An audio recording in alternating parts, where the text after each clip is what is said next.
Good evening, ladies and gentlemen. Welcome to the 2018 Annual Town Hall Meeting for Austin Montessori School. Coincidence, this is the same night as the State of the Union address. Any comment about that? So please don't ask me any questions. A quick bit of technical housekeeping.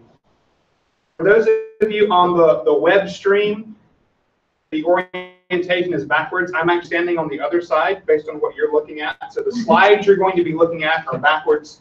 We will post the slide deck so that you can still have the reference. If anyone in the room knows someone that was going to stay home and web stream, please text them and let them know that a new link has just been sent out. The old link that we sent out expired 5 minutes before the event began. And anybody watching on webcast right now, if you know someone else that was trying to stream this evening, please reach out to them and let them know to come over.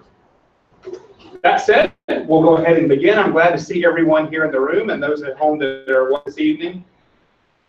We enjoy this evening each year because we get an opportunity to sort of pan out on Austin Montessori School, the institution, how our nonprofit corporation is structured, all the way from the governance model, structured, how we run the school. You'll hear from me. You're going to be hearing from some board members this evening. Last year during this forum, I was talked about as a potentiality was that we were looking towards hiring a new development director. I'm happy to report that you're actually going to hear from our new development director this evening. For those of you who have attended this meeting before, you may find some of the information redundant in terms of what we have presented in the past, but with new folks coming on into our community and people participating that haven't been here in the past, we wanted to make sure we covered the state of AMS as comprehensively as possible. So if it's redundant for some of you, just bear this as we work for the information. Sound good? There will be a Q&A at the end. We certainly want to cover everything anybody wants to talk about or has questions about, whether it be from presentation or something that someone came in this evening and wants to know more about. We're happy to discuss that. That's precisely what this evening is for. We jump right in. So we'll begin with a school snapshot, and that is that our school was founded in 1967. As you all know, we just completed our golden 50-year anniversary. You're going to be hearing reference to that quite a bit this evening because it was a milestone year for the school in many different ways. Our enrollment as we speak is 376 students, which is an all-time high. Last year in this forum, it was 366 students, which was an all-time high. So our enrollment continues to increase and is projected to continue increasing as the year progresses. Just a little bit, just to frame your thinking about enrollment a little bit differently, it's not just enrolling at the beginning of the academic year throughout the year. We have what's called rolling enrollment. The admissions department is open all year long for people moving into the area, transitioning into Children's House. We transition children mid-year every year, and so it's something that's a continual process. And it's not just as simple as bodies in a room. As you know, each of our classrooms have mixed age ranges. Most are 3 or 3+ years age ranges. So we try to do the best that we can to balance the 3 different cycles in each environment, the gender in each environment to the best that we can. So those are all factors regarding enrollment. 277 families on 3 campuses. As most of you know, our Sunset Trail campus has 2 youngest children's communities for children ages 18 months through roughly 2.5 years. We have 4 Children's House communities serving children 2.5 to 3 through 5.5, 6.5 years old. 2 early elementary communities serving children roughly 6 through 9 years of age, and 2 upper elementary communities 9 through 12. At our Great Northern campus, we have 2 Children's House communities and 1 early elementary. And where you sit tonight, Gaines Creek is, of course, our adolescent community. giving you a little bit more orientation as to how or where our families come from for each campus. It's mapped out here for you. You can see the regional map where all of our families reside. I won't go through every detail here, but our Great Northern Campus has 55 families. Sunset Trail Campus has 184. Gaines Creek Campus has 45. The rest of the numbers will be available to you to peruse at your leisure when we post the slide decks towards the end. At this point, we would like to talk a little bit about the way that our organization is structured as a 501c3 nonprofit company. We are status and we are governed by our board of trustees. And at this time, I'd like to invite the president of our board, Clara Serrano, to come up and speak to you more about that. Clara? Hi, everybody. I'm going to just dive right into the slides because we have a lot of material to cover, and I want to make sure we leave room for questions. This is how our school is governed. We are a 501c3, like Ray said, and we do have a board of trustees, which is really kind of guardians of the school in the sense that we have fiduciary and legal responsibility, so things of kind of regulatory nature, and we're governed by a whole set of laws in the state of Texas for nonprofits in particular. We tend to think about longer term issues. We don't really get very involved in sort of anything that's happening day to day in the classrooms or anything like this. We're really looking at sort of the bigger picture of the properties that the school owns, the other sort of economic factors that are happening in the city of Austin, in our community. We certainly work very closely with Ray on vision and strategic planning, again, bigger picture kinds of things. And again, the financial piece of it, we're pretty much watching, the monthly budgets. We work with the business office on the budgeting process, and you're going to hear a lot more about that tonight. So I'll say some of that. We employ the head of school, so we take that responsibility very seriously. We have this partnership with Gray, and we work very, very closely together, and we really have, I think, a very good dynamic and vibe. And again, the difference really is Gray is your person on any kind of operational matters and all things with respect to running of the school, and the board is really kind of looking at bigger picture things and financial investments that we might need to make and that kind of thing. So we have just recently updated our bylaws in the last year. We allow 5 to 12 voting members. At this moment in time, we have 7 voting members on our board. I'm going to introduce you to them here in a little bit. We have some ex officio members. So Ray is a member of the board in the sense that he attends all board meetings and is a vital part of it. He's ex officio. He doesn't vote on matters that come before the board. Same with Sandy Bartholomew, who's our business manager. She's an integral part of the board, ex officio, who doesn't vote on any items that come before the board.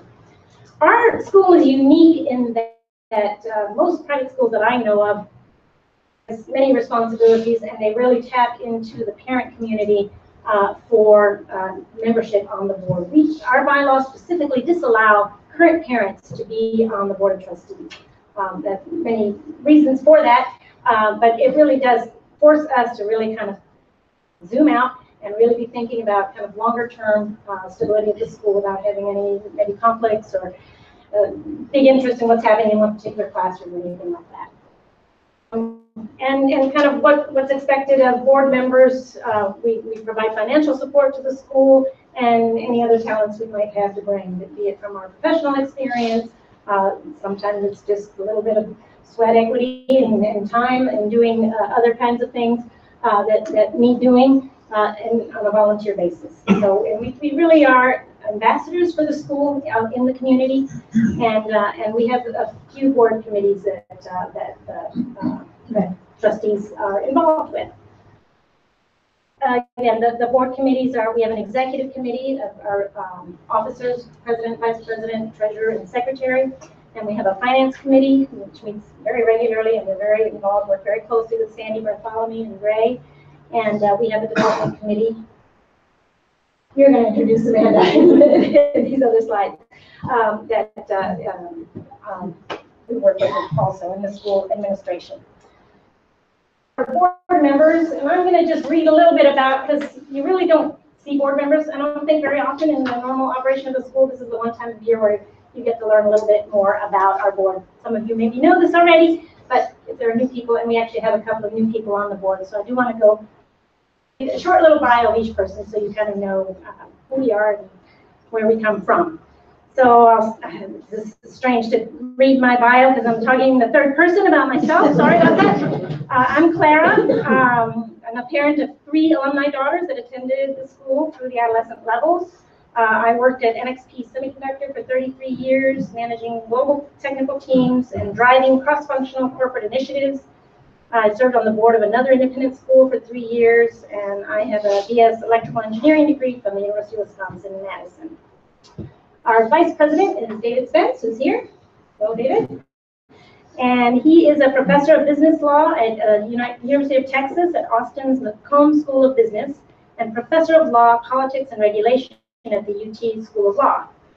His PhD in political science from Duke University, his JD from the University of North Carolina School of Law, and his BA from Gettysburg College. David's research and teaching focuses on government regulation of business, particularly energy and environmental regulation, as well as corporate and social responsibility. David has served as a board member of various youth sports nonprofits, a land trust, and a local chapter of Habitat for Humanity. Maria are longtime friends of AMS and are parents of 2 sons that graduated from the adolescent community. Our secretary is Maggie Walsh. She is unable to be here tonight, but she is a longtime AMS parent of 2 graduates of the adolescent community. Maggie has her own consulting practice where she works with organizations around the world on learning and development with a focus on leadership development, change leadership, and strategy execution. In cognitive psychology from UT, where she led 2 research programs and was published in peer-reviewed scientific journals. Maggie's nonprofit experience includes volunteering at AMS, board member and chairperson 10 years of a large Austin nonprofit, and consulting with nonprofit organizations on strategy and team building. Our treasurer, Chris Howard, is here, and you'll be hearing from him in a little bit. And full disclosure, he's my spouse. We share the same children. Chris Howard is a former parent at the school, having had 3 daughters attend to the adolescent level. He has 18 years of experience in various levels of management at Motorola and had operational responsibility for the network processor division there. He has also worked on several high-tech projects as an independent consultant and is a certified tax advisor. He holds a BS electrical engineering degree from the University of Wisconsin-Madison. And when he's not in board meetings, you can often find him hiking the Appalachian Trail. Christina Pasoldi is also here tonight. Christina has long been associated with the school, first as a student and later as a parent. Christina is a native Austinite and a graduate of St. Edward's University and Notre Dame Law School. Christina is the daughter of founder Donna Bryant Gertz. We have Jenny Carloy, who has just joined our board as a new board member last week, technically. Jenny is here also. Jenny. She is the owner and operator of Inspiring Oaks Ranch wedding business in Wimberley, Texas. Jenny holds a BA in anthropology and history from Linfield College, and she worked as a project manager at Dell Computer for 10 years. She also served as director of religious education at Live Oak Unitarian Universalist Church for 10 years, and she co-developed a curriculum there called The Peaceful Planet. Jenny's 3 children attended AMS through the adolescent community, and she volunteered in a variety of ways during her time as a parent at AMS. Next, we have Aaron Turway, who's also here tonight. And he also just joined our board last week. He and Jenny both are new to the board. Aaron Turway is a senior associate lawyer at Bella Wood, where he represents startups and investment funds in a wide range of corporate matters with an emphasis on venture financing positions. He earned his law degree from the University of Notre Dame and his BA in political science from Colgate University. With Austin Montessori School, Aaron is the president of Colgate University Club of DFW and mentor at the Dallas Entrepreneur Center. Born and raised in Austin, Texas, Aaron now lives in Dallas with his wife Margaret and their energetic dog, Ladybird. Aaron attended Austin Montessori School as a student for 7 years. It's so good to see you guys. Everybody knows Gray now, but maybe you don't know his bio. Gray Baker, ex officio, is the head of school at Austin Montessori School in Austin, Texas. Gray holds an AMI elementary diploma, a BA in political science from the University of North Carolina at Chapel Hill, a master's in education and Montessori education from Loyola College, and has attended the AMI orientation to adolescent studies. He began his work in Montessori as a primary classroom assistant. He later served as a guide in upper elementary, 6 through 12 elementary, and is a founding lead teacher of the adolescent program at Omni Montessori School in Charlotte, North Carolina. Head of school. And last but not least, Sandy Bartholomew, who is also here in the back there. Ex officio is the business manager at Austin Montessori School. She holds a BS in psychology from the University of Wisconsin at Madison, an MS in management information systems from the University of Houston, Clear Lake, finance certificate from Rice University's Glasscock School of Continuing Studies. Before joining AMS in July 2016, she worked at Chinkapin Preparatory School near Houston for 30 years, the last 10 as the school's business manager. Okay, that was a lot of words. Thanks for your patience. It's kind of boring to hear somebody read stuff, but anyway, it gives you a little bit of a picture. We're great, because he's going to talk more about school administration. Bear with me just a moment. I don't know how your attention to detail is, or if you picked up in the bios that I am indeed an alumnus of the University of North Carolina at Chapel Hill. So our board vice president, David Spence, and I have an open-ended dialogue to reach resolution as to how we attended both Duke University and the University of North Carolina at Chapel Hill. For those of you who don't understand that reference, consider yourself blessed. For those of you that do, I hope you're now just as confounded as I. Moving from the board, which, as Claire suggested, is in the fiduciary role, long-term strategic vision for the school, I am the board's sole employee. We are now going to move into school administration and the operational model that our school operates under. I am the head of school. I oversee all aspects of the administration of the school, pedagogical, operational, and financial. I am working closely with administration, with various board committees, with the board of trustees on an ongoing monthly or roughly 6-week basis to make sure all of those cogs, if you will, in the wheel are connected and functioning as close to optimally as possible, an ideal towards which we are always striving. Our director of operations, who is in the room, Dawn Hall, she facilitates and oversees all of the day-to-day operations of the school, everything that makes it go on a day-to-day basis, and she is certainly not alone in that role, as you will see as we progress through the slides here. Our business manager, as has been referenced, is in the room, Sandy Bartholomew. She oversees and facilitates all the financial operations of the school. Finance committee works very closely with the board treasurer, an activity that you've heard about so far. Everyone in the room knows our admissions director, Amber Miller. If you hadn't talked to Amber several times, you wouldn't be here in this room. As you know, she oversees all the admissions operations, including new families, transitioning existing families, and Cheryl McGee, I think, is also in the room. Didn't I see you? Yes, there she is. She works with Amber in that office. I need to introduce you to Amanda Brown, who is the new development director for Austin Montessori School. As many of you know, Amanda has been with the school for a number of years, serving as the director of campus operations for our Great Northern campus, and has just stepped in her development director role as of this academic year, and we look forward to her continuing to serve in that role. That role strategically plans and manages all of the development operations to meet the short and long-term goals of the school. That is another position that works closely with both internally with administration in the business office with me, but also on the board level and the development committee, because all of those entities have some role in the development for the school. It's old, so I'm never going to change this slide. If you really want to have your questions answered, do not come to me. Go ask Lois O'Brien. She is the office manager for our Sunset Trail campus, and you could argue that she's the operations. Ask Lois. I'm going to have cards. Also, a new individual in the position, Kelly Gerald, is in the room tonight. She is campus coordinator at Great Northern Campus. Kelly has as an upper elementary guide and director of some of our summer camp and auxiliary programming. We're happy that she's come back on and is now serving in our Great Northern Campus.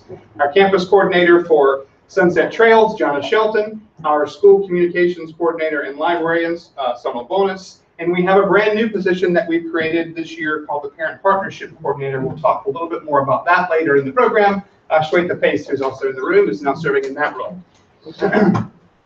It needs to be said as we sort of hone in that all of these, you know, whether we're talking the board or more specifically administration, you know, we can talk about the business and the finances and the day-to-day operations and the nuts and bolts and all those things, and they're all very important. That's when those things are going to be our primary focus this evening. But what all those things are intended to do, all the systems in place, are support what's going on in the classrooms with the guides and your children.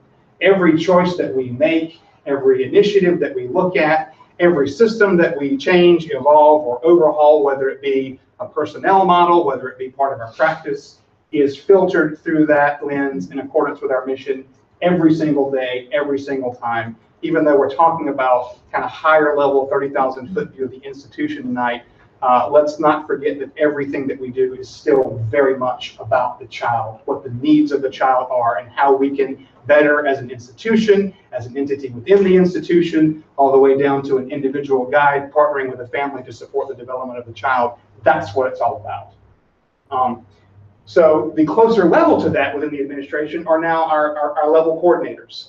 So each of the, if you will, planes of development within the school, which is early childhood 0 to 6, elementary childhood 6 to 12, and adolescent, we have coordinators who help support what's going on in the classroom, support guides on development, et cetera, et cetera. Our early childhood coordinator for both the youngest children's community and our children's house is Jenny Gonzalez, who's in the room this evening. She's doing that role. We're very fortunate now to have a coordinator that is trained in and has experience with both the youngest children's community and children's house. That's quite a nice place to be there.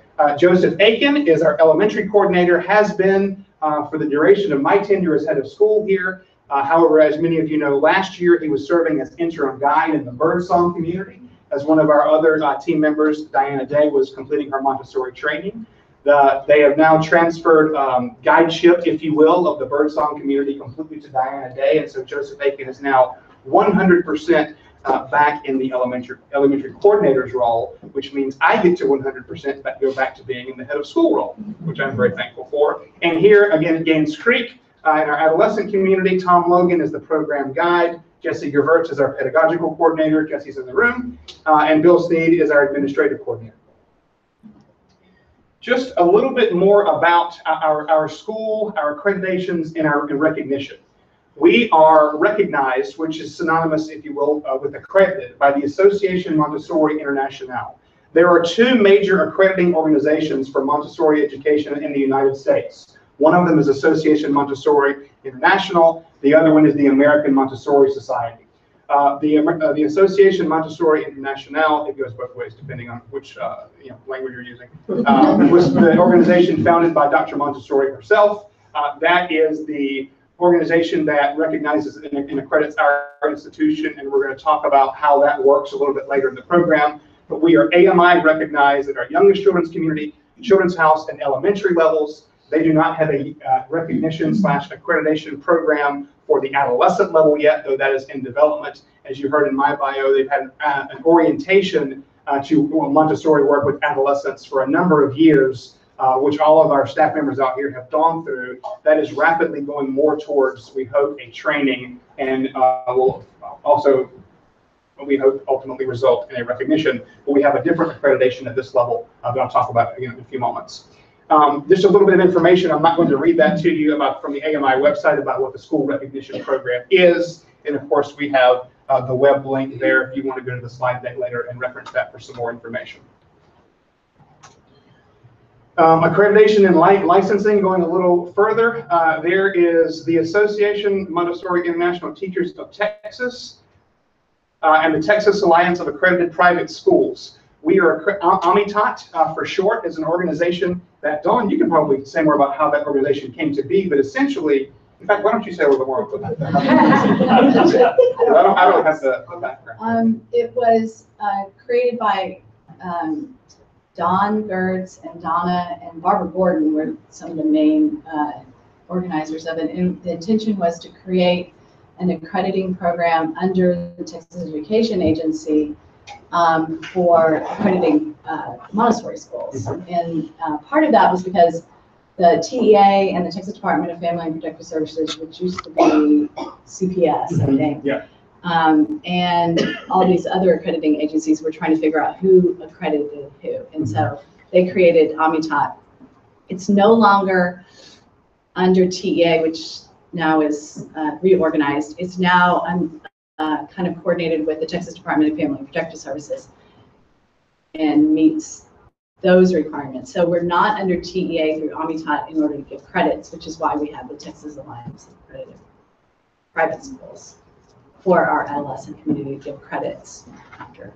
Beautiful segue.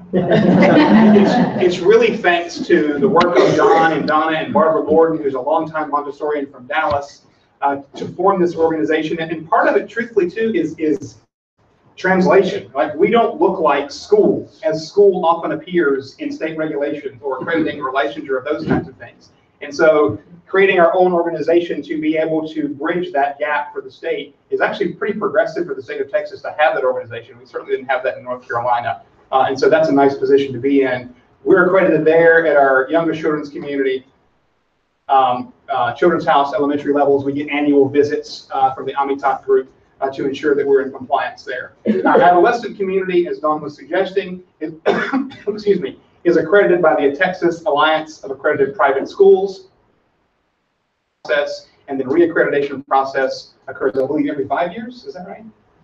Every 3 years. Well, okay. Yeah, but the last time we got renewed for 5. The last time we got renewed for 5. So this program is accredited by that independent school organization, allowing us to matriculate children. The children that matriculate through the 9th grade, we're allowed to issue high school credits, so that when they move into the 10th grade with their peers, they are right in line with the credits they could have received as 9th graders, if not a little bit further, as a result of that accreditation. And finally, this is riveting stuff. Thanks for bearing with us. Our license is through the Texas Department of Family and Protective Services. We are required to be licensed there for our youngest children's community and really our after-school programs, if you were. Casa de Sueños, Casita, and Clubhouse. And there are a number of regulations and stipulations that we must be in compliance with.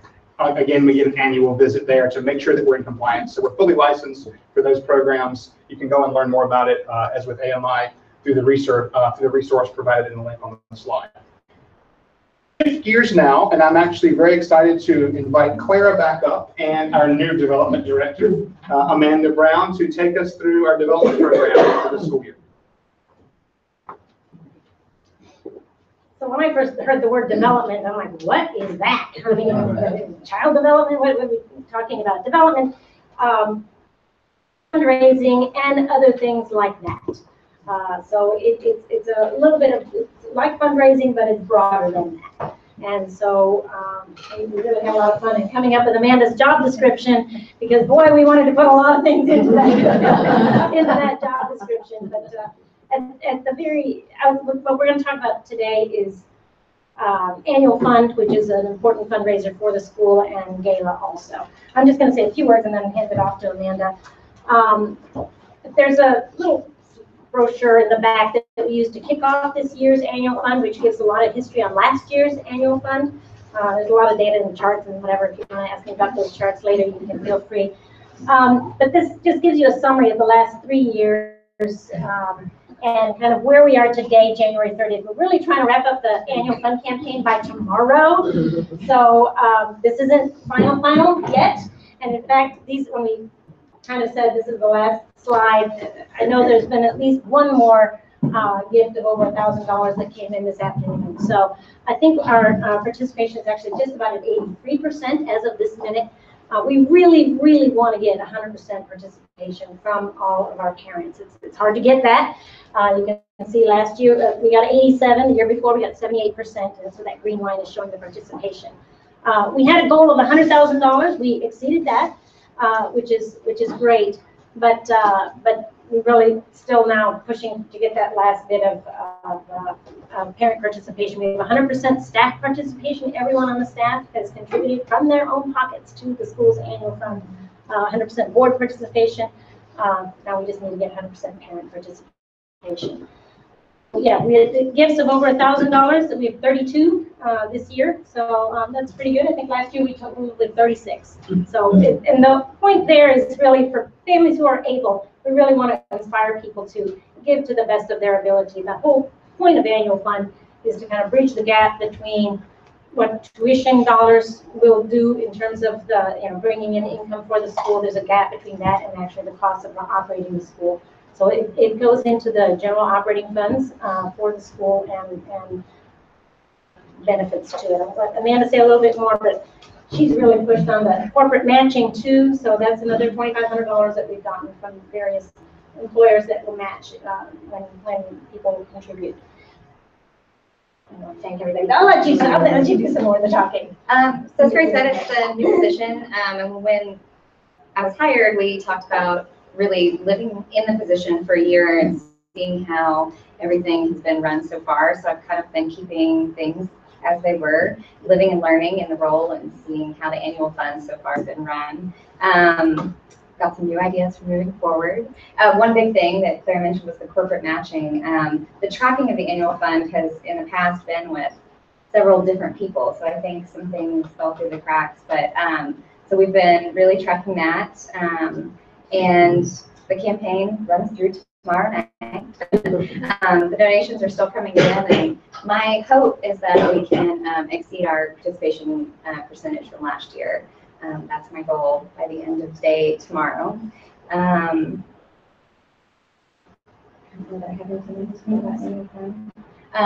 yeah, we've had people from the development committee, parents making phone calls. Everyone who's participated, thank you so much.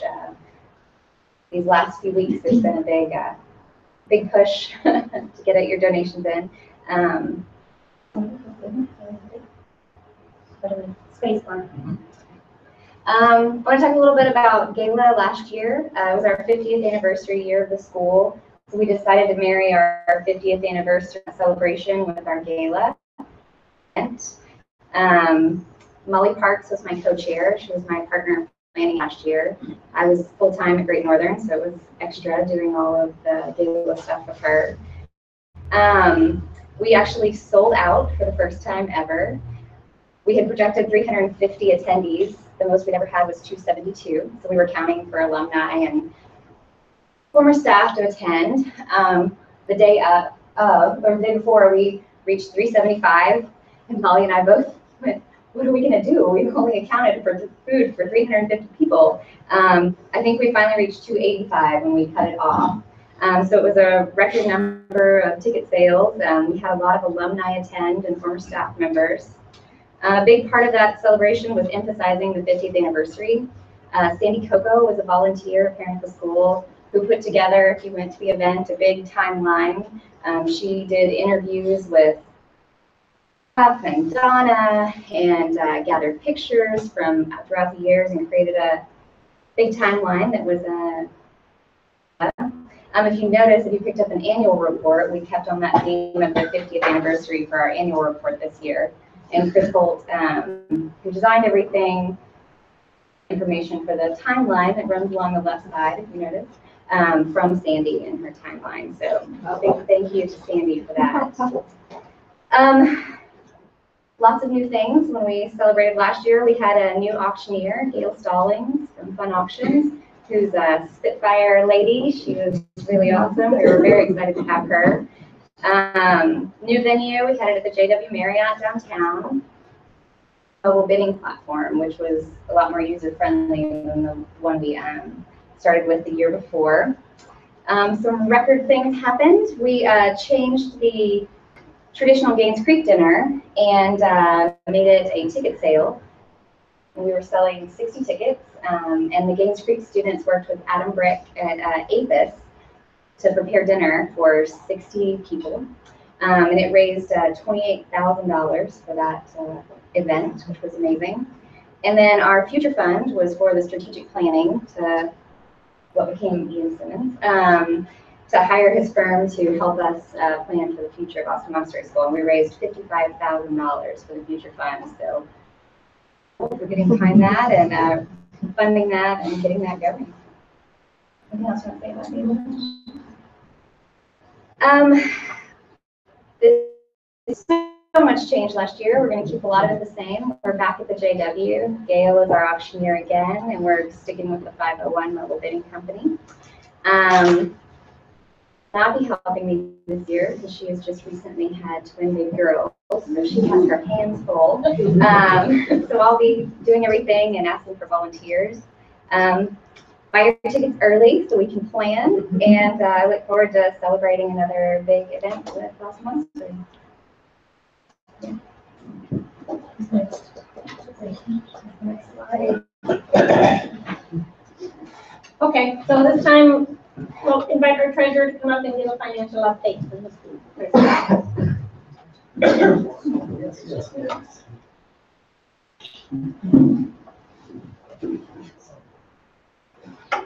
I really love hearing the wonderful updates about the development work. The second thing I love is to see so many familiar faces tonight. I really don't get to see as often.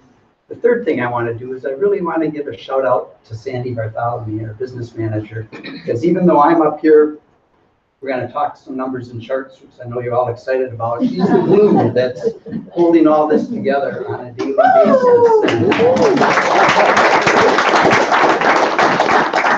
It's been wonderful to have her on board. This is her second year.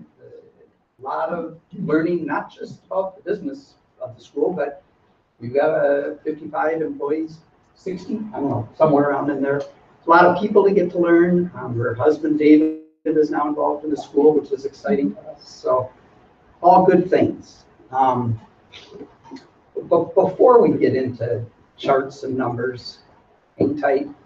I wanted just to tell you a little bit of the context that might help you interpret some of these charts. As you know, it's been mentioned, the school is 50 years old, and I'm not going to pretend to know anything that happened those first 30 years. A lot happened. But in the last 20 years, we can talk about it a little bit more. So in that first decade, maybe of this millennium, 2001, 2010, there was a lot of reinvestment that went into all three of our campuses.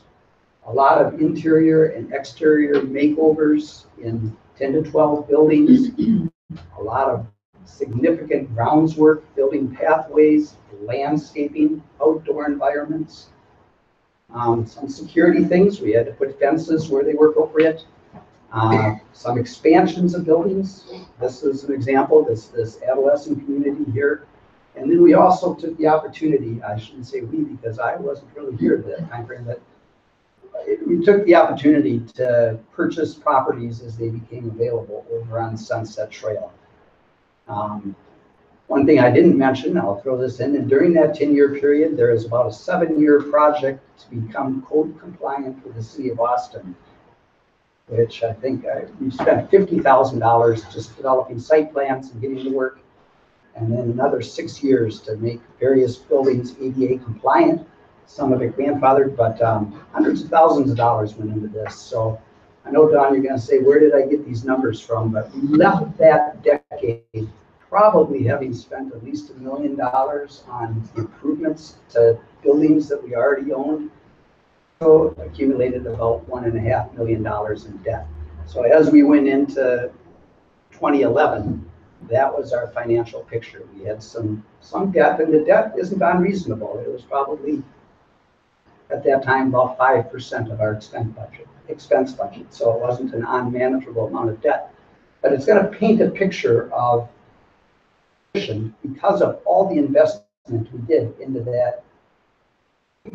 And now we come to 2010, and it was time to kind of pivot a little bit.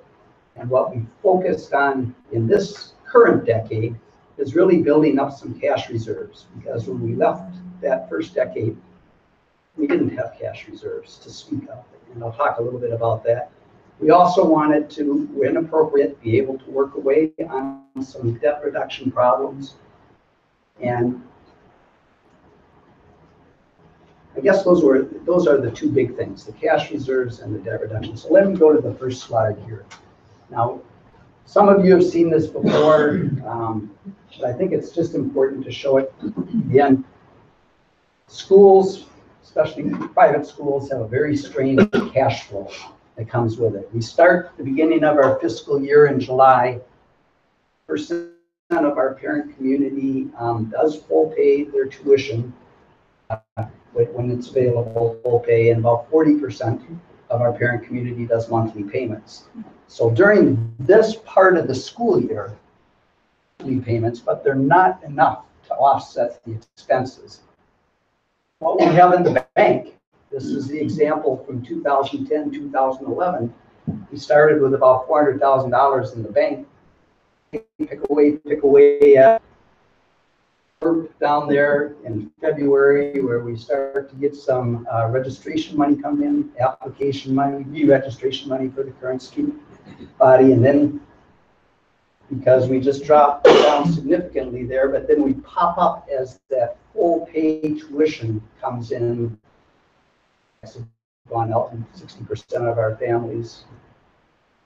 So you can see if you were running a business or if this is what your checkbook looked like at home, it's a bit challenging to kind of manage when you're going to spend money, when you're not going to spend money. At our low point in 2011, and I imagine some of those years before, we actually had a line of credit set up with the bank, and it got to a point because of the investments we were doing elsewhere, line of credit, to get us through to the period of time when we were able to pull in the large tuition contracts for the next fiscal year. So, like I said, one of our changes after this year was let's work a little bit on building up the cash reserves. And this is a really busy chart. I don't expect anybody to memorize it, but what it shows is each point is, and this is from, here's our line from 2010 to where we are the first 5 months in 2017 and 18. Our fiscal year is from July 1st to the following June 30th. You can see pretty much each year we've been able to successfully be able to put away some money into cash reserves. And at some point, as a board, we'll talk about taking what we put away into cash reserves, and when it's appropriate, we'll pay off some of the debt also for some of the buildings. I'll talk about that. You can see what the average amount of money that the school actually had in the bank in any one year. And we've gone from back in 2010, we had a couple $100,000 in the bank, to where this year we'll probably end up around 1.4 million on average in the bank. And not all of it, by the way, is just sitting in the bank like at the credit union. Some of it now we've moved over conservative investments, and I can talk about that a little bit later too. But our expenses at about $400,000 a year, slightly less, a month. Our goal is to build up that cash reserves to hopefully 5 to 6 months of school expenses, and we currently are at about 4 months. And that's a moving target. Each year we have a little bit more expenses, and if we decide to take some of that money and pay off debt, but we're making progress. So this goal we feel pretty successful about. This is the status of the debt chart. When we entered this decade, the debt was about $1.6 million. So in the last 6 years, we paid off, our current debt total is about $1.1 million. So we paid off about half worth of debt. And each of the last 2 years, we've selected a property to pay off the loan completely. 2016, 2017, we got to the end of the year and we said, let's put some of our money in cash reserves, but let's go ahead and pay off and remove some of the debt. We do have a balloon payment coming up on loan property number 1. By the way, there's no secret to that. That's the Great Northern property up there. And we'll decide what to do. We may refinance that, or we may decide to we'll talk about that as a finance committee and recommend to the board, and we'll see what to do.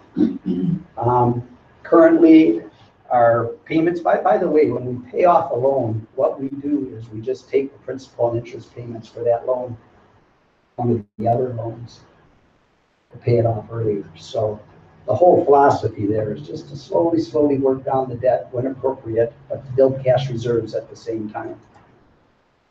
I think it's 3.8% of our monthly expenses is what that $14,000 a month debt payment is. Sources of income, this shouldn't come as a surprise to anybody here, but it's about 86% of it's tuition based, and then fees and fundraising are after that. And on the expense side, in salaries and benefits for our valued and precious human resources are about 2/3 of our expense budget. Payoff for both financial aid and tuition remission for our staff. That's about 5% each of our expense budget. Payments is rounded up to 4%. Facilities, maintenance and repairs and some improvements to our facilities generally run about 10%. Instructional expenses for keeping the classrooms going and materials and everything like that is about 7%. This budget for this fiscal year, 2017-2018, one of the reasons we've been successful in being able to build our cash reserves for years and also to pay off some debt is because we've been very successful with enrollment. During that previous decade, in general, we were in the 330s, I think, 330s. Now we're up to the mid 370s.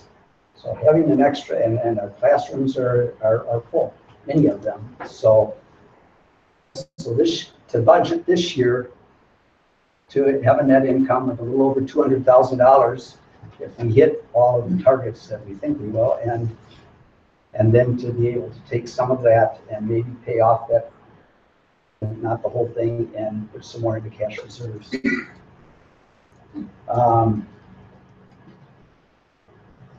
Some of you may have some questions about this. This will be included in the slide packet, so I'm not going to go through it in detail, but basically these are the slices of the pies that was shown on the previous two slides. I added this slide because it comes up sometimes and people want to know. People ask Amanda, people maybe ask Amber, be able to read it, so don't feel bad about that. But what this is trying to answer that question of where we fit in, goes for both here in the Austin area, both with some other AMI Montessori schools, some of them in larger metropolitan areas. The slide packet, I think it's good to look at. What I'll say here is a couple comments is it's primary, which is our Children's House community, full day or all day tuition. That matches what our elementary, early L and upper L is. So for those three programs, it's similar out there in the world that they're. And what I'll say is it starts up here at St. Andrews, not too far away from us right now. For their kindergarten is about $2,000. St. Ignatius Martyr and some other schools down there that are closer to $7,000, $8,000. We're right at about $11,000. Some other Montessori schools that you may have heard of that are of interest to us is Houston Post Oak is close to $20,000 from all. But there's some Parkside, which is a Montessori school that is now located over on Slaughter, is slightly more than what we're spending. And then there's a whole range of private schools in the Austin area where we kind of, this was a good exercise for all of us to do, and it's a good exercise for our parent community to also know. And what the other schools around us are doing as far as primary, and relatively the same for elementary tuition. And I think that's it. On the finance side, I'd like to introduce David Spence. He's going to bring us up to speed on our strategic planning. Thank you.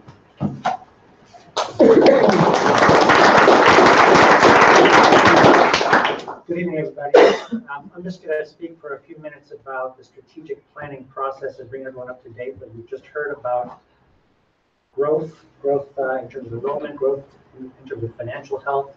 That's all an important predicate to and impetus for the strategic plan. I think last year at this time, you heard that we were going to embark on a strategic planning process, and I think Gray mentioned it at the gala as well as part of the Raise Your Paddle this presentation. And at that point, we hadn't done much. We knew we were going to do something, and so I'm just going to briefly sketch what we have been doing and give you a sense of how we got to where we are now, where we're going. The board appointed a subcommittee of the board consisting of Gray, Maggie Walsh. It was nice to have Maggie on the committee because of her experience in the strategic planning field, and Gray on the committee because he's dealt with some of these consultants before. The three of us put together a request for proposals, sent it out to, got proposals back from 4 firms, national firms who are consultants in this schools, and they sent us in fairly detailed proposals that we as a committee, we decided that we couldn't make a decision based on the written proposal, so we sent them a list of follow-up questions. All but one responded to those follow-up questions, and then we scheduled phone calls with each of the firms. What we decided we were looking for with these firms, and partly why we sent the questions, and partly when we were after the phone calls, were 3 things. One, we wanted somebody who would embark on this process with a sort of sensitivity to all the constituents we have, to sort of be really good at gathering information from the bottom up. We wanted to make sure that everybody was heard from and that the input from all the important parts of the school were taken to heart and taken on board and made an important part of the process. Number 2, we wanted somebody who was experienced with independent schools and could bring that experience and expertise to bear on the questions that we were concerned about. And they really referenced the second bullet you see up there, which are the sort of big ideas for the future that have been kind of bubbling around in this community for the last couple of years. Some of them have to do with expanding facilities, some of them have to do with expanding programs. They're doing, talk about a high school. Gray mentioned it last year at the gala. These are all really big ideas, and we need somebody who can help us understand just what it takes to do these sorts of things so that we can then try to prioritize. And so we wanted somebody who we thought could do that, and we wanted somebody who would give us something concrete and actionable at the end of the process. We didn't just want somebody who would sort of be a facilitator and help us all talk to each other. We wanted plans at the end of the process. And so that's what the evaluation process was all about for these consultants. And it just so happened that when we got to the end of that process, particularly after the phone calls, one firm stood out for all of us pretty clearly, and that was Ian Simmons and Associates out of Portland, Oregon. And Ian Simmons is apparently, prominent in the independent school world, but neither Maggie nor I knew that, and we were just impressed with him. The way he talked to us, the way he talked to us about the job, his understanding of Montessori schools and what Montessori is all about, all of that impressed us. So to the extent that you can evaluate that sort of thing over the phone and through a proposal, it was an easy decision for us. So we chose that we choose that firm and hire that firm to embark on this process, and the board agreed. Because he is good, I imagine he was busy. So we couldn't get that process started really, at least on the ground here, until the beginning of 2018. So the fall was spent sort of gathering information on by the Simmons firm. So some of you probably received surveys that was part of that information gathering process. I'll show some data on survey participation in a second, but so that the fall, I fill out a survey, a lot of the board members fill out a survey, a lot of parents fill out a survey. That was part of his sort of solicitation of information. What do you care about? What's important? And that was the sort of plan, what he calls planning to plan. While he was planning to plan, we were assembling what we're calling a strategic planning committee, which is part of his process, a much bigger committee. I can't remember the numbers. 11? No, maybe more than that. 11 to 6. Right, how many on the strategic? 12. 12. Okay, so a little more. containing representatives of different parts of the Austin community. And that's the sort of primary interface that we will have with Ian Simmons and his people when he comes to visit here and have his site visits. There will be a series of site visits between now and June. There was supposed to be one earlier in January, but it was during the bad weather and his flights got canceled, and so that has been pushed back a little bit. But there will be a series of meetings that we will work with him. He will presumably bring to bear the information he's gathered, and we will move forward trying to sort of understand what the community's priorities are. And at the end of that process, we will have a draft strategic plan toward the end of the summer, and then there will be a finalization process after that. And I think it's supposed to be a plan that is not only actionable and concrete, but also on a regular basis. So this will be something that we do more self-consciously or more consciously or explicitly going forward. Let me show you, we're really happy with the participation level. My understanding is that's 261 out of how many families? 277. 277, that's really good. That's great participation. And I think the other categories also represent very high rates of participation. So there's obviously a lot of interest in the future of the school and the direction that it's heading. And we hope that we have exciting at the end of this process. But right now we're just at the beginning, and so that's about all we can say about it. Okay. Thank you.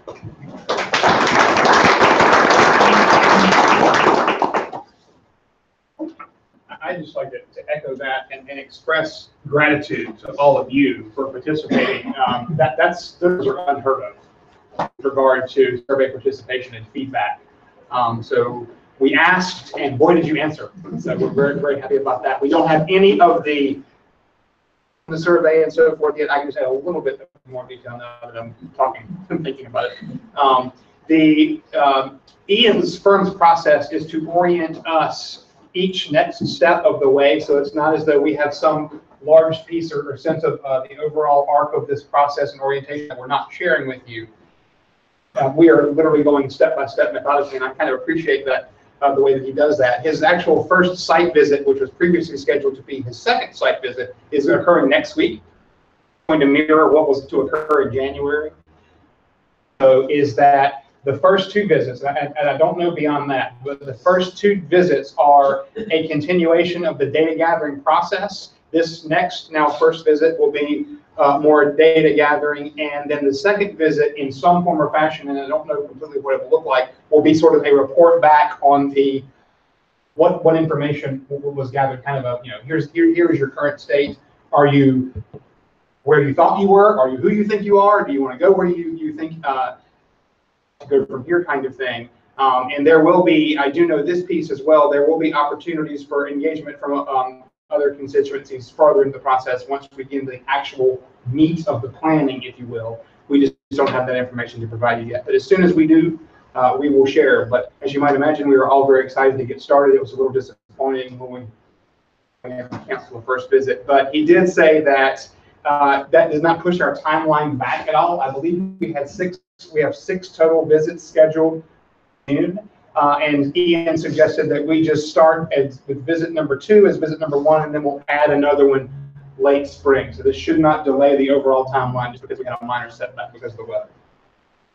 We have been throwing lots of information at you. I'm going to keep doing that, so strap in for a few more moments. But we're almost through a lot of the presentation portions of it. Then we can go to the forum and discussion. To piggyback on some of the things already discussed and talk about some of the highlights of the current state, things that we are working on actively. Of course, as has been referenced, our 50th anniversary was a huge year for the school. We were fortunate in the way this worked out, in that our annual conference, which is an international conference, that we call a refresher course, was in Austin, which lined up perfectly with our 50th anniversary. So we were able to host an anniversary celebration at our school for our Montessori colleagues around the world to come and attend, and it was really a magical evening. It was a lot of fun, as you might imagine, from those of you that know Donna's work and certainly the history of the school. There are a lot of Montessorians, both nationally and internationally, across the years, all the way to present, that have connections with our school and felt compelled to come and celebrate with us, which we're very appreciative of. Even today, we're still one of the more sought after schools for teaching trainees to come and observe, do their practice teaching in. We are typically booked annually, and so we continue that connection with the larger Montessori world. As Amanda said, we had our highest attendance and highest net ever. It's really fun. It was a little anxiety producing, but it was fun to stamp sold out on the, although those of you who are used to getting your tickets at the door, maybe that wasn't as funny. Sorry about that.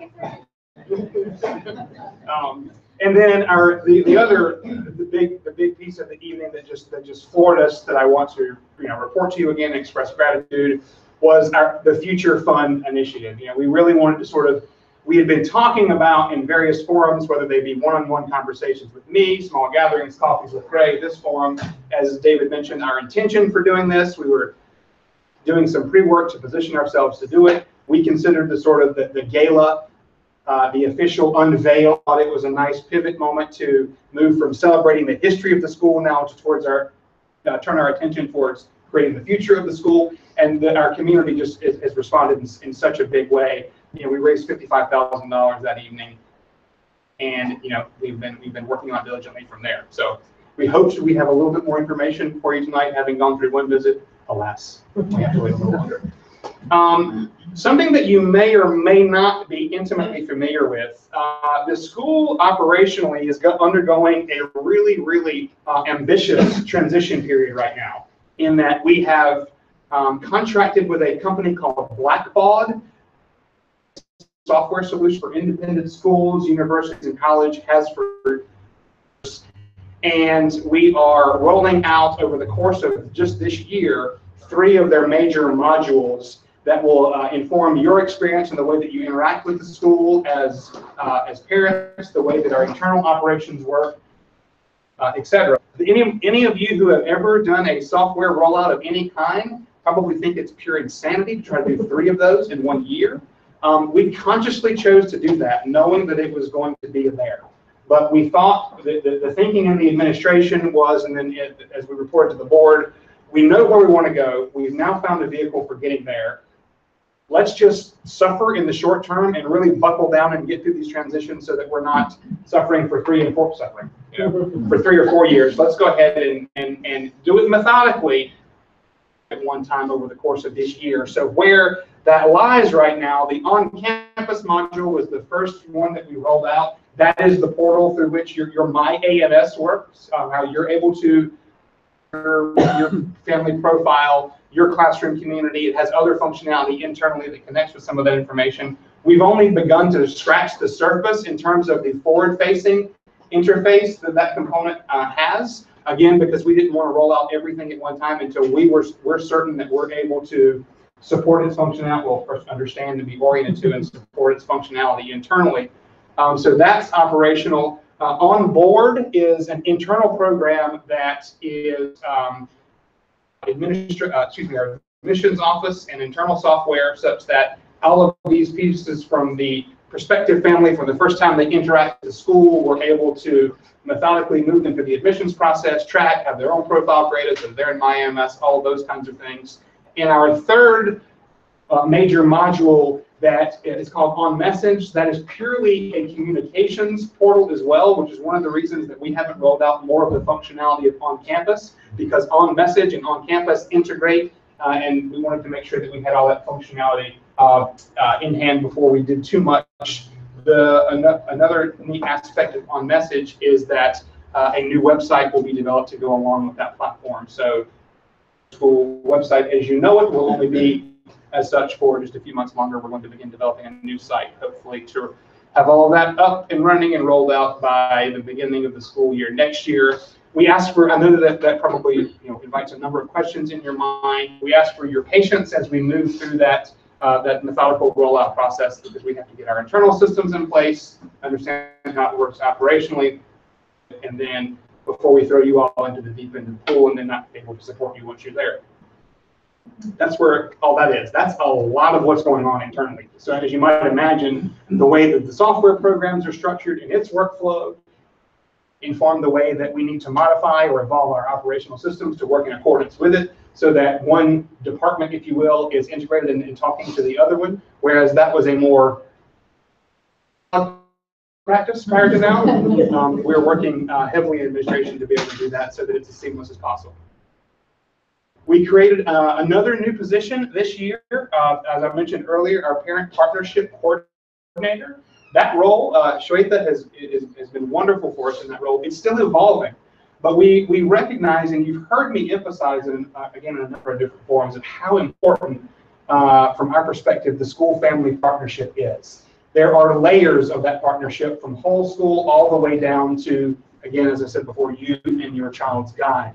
But we wanted to be able to have a resource in place that could help us evolve that, further articulate it, have a point person that's a point of reference for you.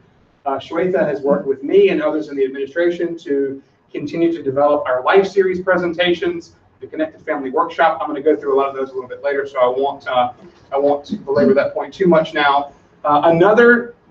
Because why not? Another new software program that we're using is for the guide solely. It is a new software program made available, I think, a couple of years ago, called Transparent Classroom. That is something that is a lesson planning and record keeping module that we have now rolled out school-wide, so that we're able to, from the time your child enters into the school, will have a consistent set of tracking and records that is within the same system that can easily be transferred over to the next classroom, the next level, the next guide that's pre-populated with the Montessori lessons and all those sorts of things throughout your child's matriculation at Austin Montessori School. So a more consistent, integrated system, if you will, that's child-specific as they move through the school. As we've talked about, we have a new development director this year, and Chris touched on it a little bit, and the gratitude that he expressed towards Sandy is very well placed.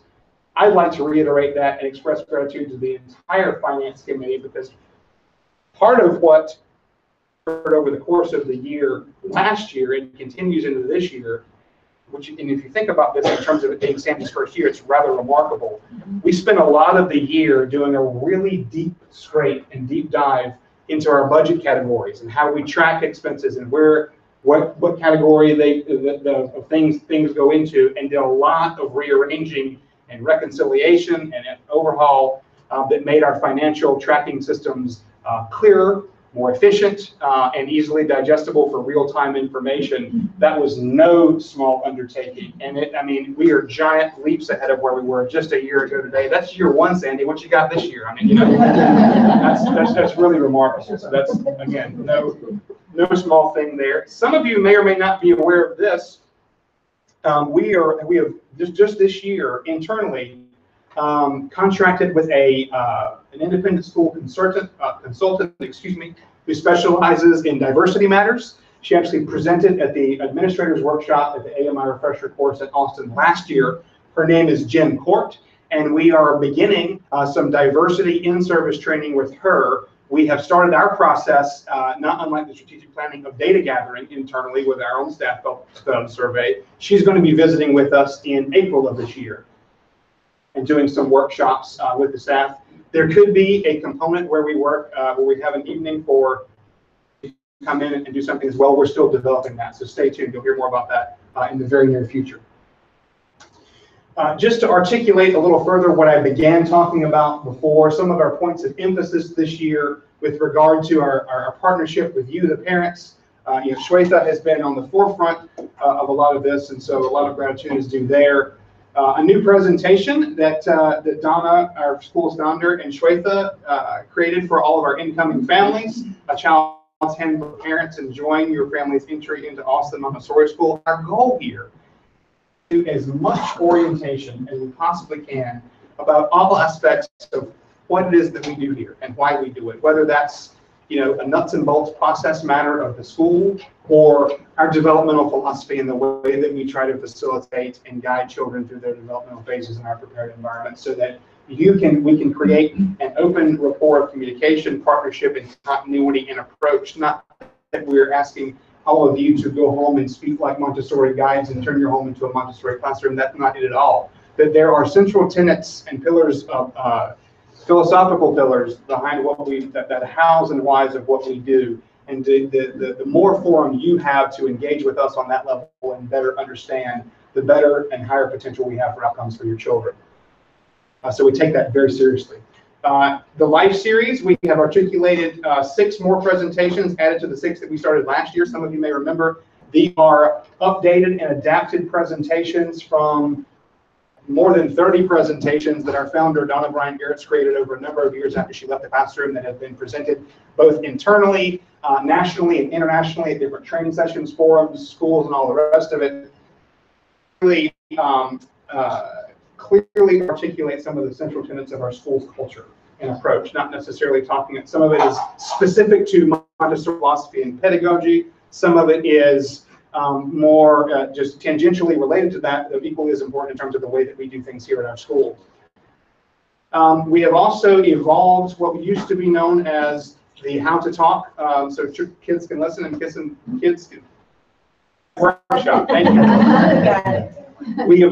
We are just in the process of getting that. We're now calling it the Austin Montessori School Connected Family Workshop, where we're bringing in elements from the How to Talk series, also bringing in elements from other areas, talking about child development in general, talking about brain and neuroscience and research development, what implications that has for your child at each developmental phase, so that you just have more information and orientation about what's going on at each developmental phase for your child, so that you're a prepared adult and able to respond to whatever's manifesting before you. Because as you all know, the really cool and fun, neat, confounding thing about parenting, as soon as you get the hang of something, it changes, right? Oh, now that's not there anymore.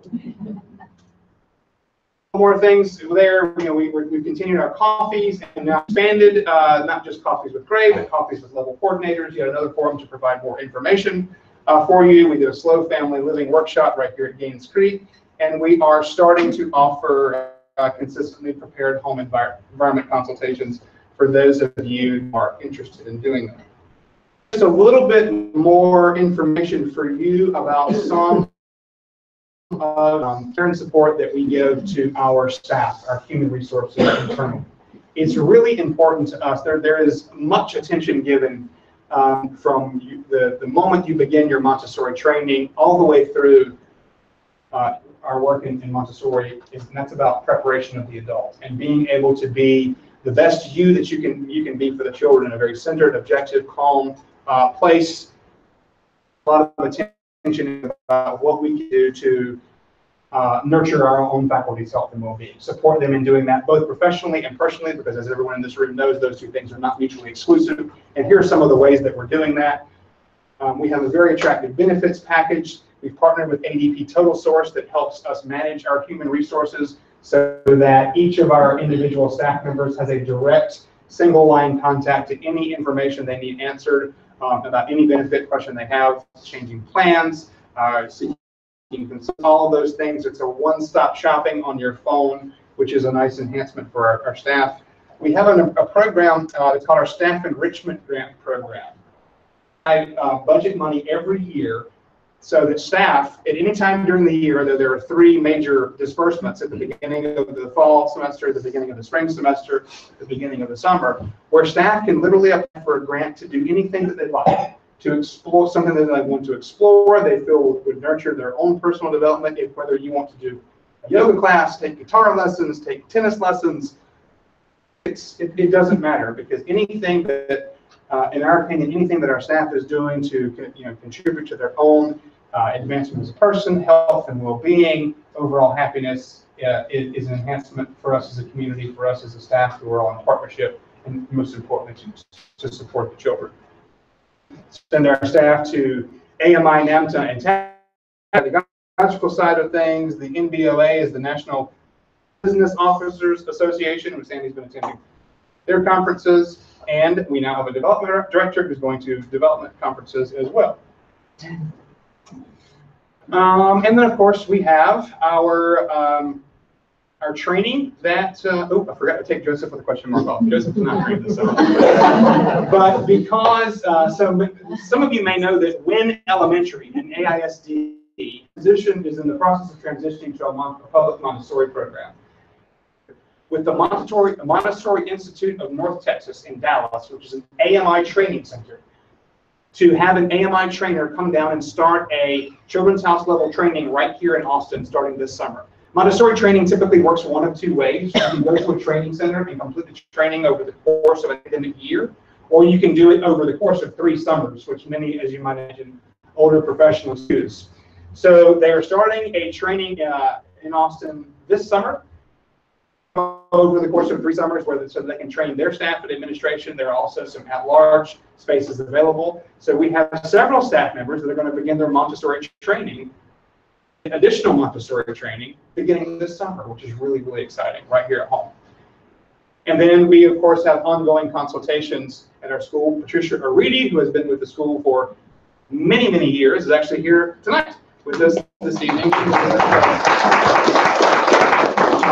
Multiple times a year, 4 or 5 times in 2 week stints, and she's working closely with me and the coordinators, observing each of the environments, meeting with the individual guides. It's just yet another layer of support and professional development we're allowing for each guide to evolve and enhance their own practice, such that they're receiving personal growth and development, and then we're assuring consistency and continuity across the levels, across the planes of development, and across the school as a whole. Almost done. Real quick, I'll go through this quickly. As I mentioned before, we're an AMI recognized school. Part of the requirements for that recognition are to undergo consultations. We're required to do it every 3 years at each level that we are AMI recognized. So the youngest children's community, children's house, and elementary. This year we are slated to, we had a YCC consultant and complete that process in the fall. And some of that information is here, and we have our elementary consultation beginning in April. Interestingly, we were actually scheduled to do all 3 of those last year, which is unheard of. So I called AMI and begged for mercy. I said, listen, we just have too many things going on. Is there any way we can put a couple of these? So they were very gracious and let us move our YCC and elementary back a year. That will begin another 3-year rotation. But we were completely in compliance with the youngest children's community consultation that occurred, I believe, in late October. Is it on there? Yeah. And we look forward to elementary proceeding in the same way. Last little bit, I just wanted to let everyone know some of the facilities updates that occurred over the summer this year. Some of you have probably noticed many of them. One is that we went through an office renovation. Year, everyone that came in the Sunset office came into my office trying to use the bathroom, because that used to be the restroom. But with a new development director and our human resources and administration expanding, we were in need of more office space, and so we created a room just behind where Lois's desk is, and then put a wall that was all part of the workroom, but all of the workroom's functionality and available space for the most part is still there. That's another view, and there are in fact the restrooms in question. That being the door. This was still in the summer, so don't yeah. This is not a best look. I didn't take another picture today. Sorry.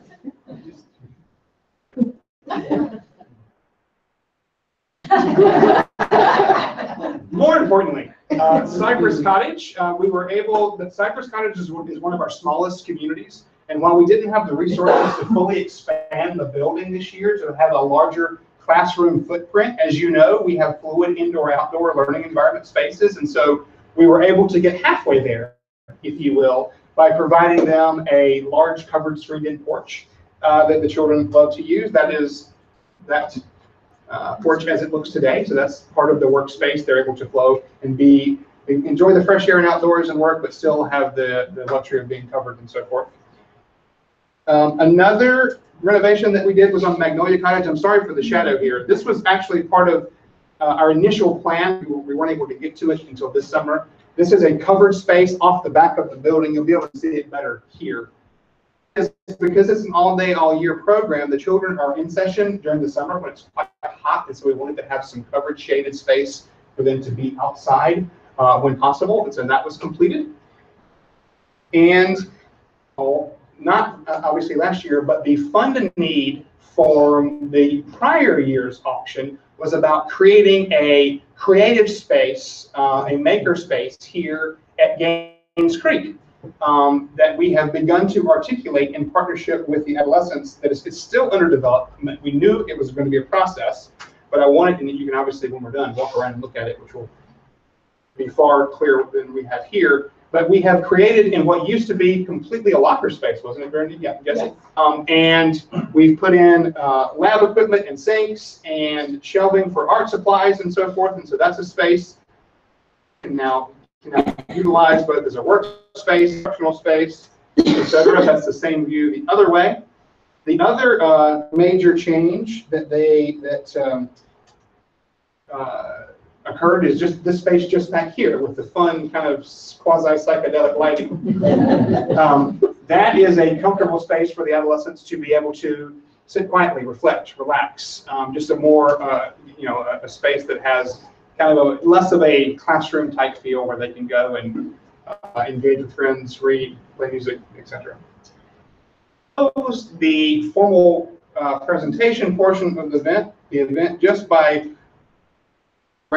some of the upcoming spring events that our Parents Association has in store for us this spring. We haven't spent a lot of time talking about the Parents Association tonight. It probably would have made sense to talk a little bit more about that on the parent partnership slides. That organization continues to grow in its engaging with the school and enhancing the community experience. And so I definitely wanted to give them mention and keep that on your radar. Found some of the information that we have shared tonight enlightening, helpful, things that you might not have known. At this point, both in our the room here tonight and anybody web streaming can certainly type in a question and Maureen will share them and we'll see if we can answer. But before we start doing that, thank you for your attention.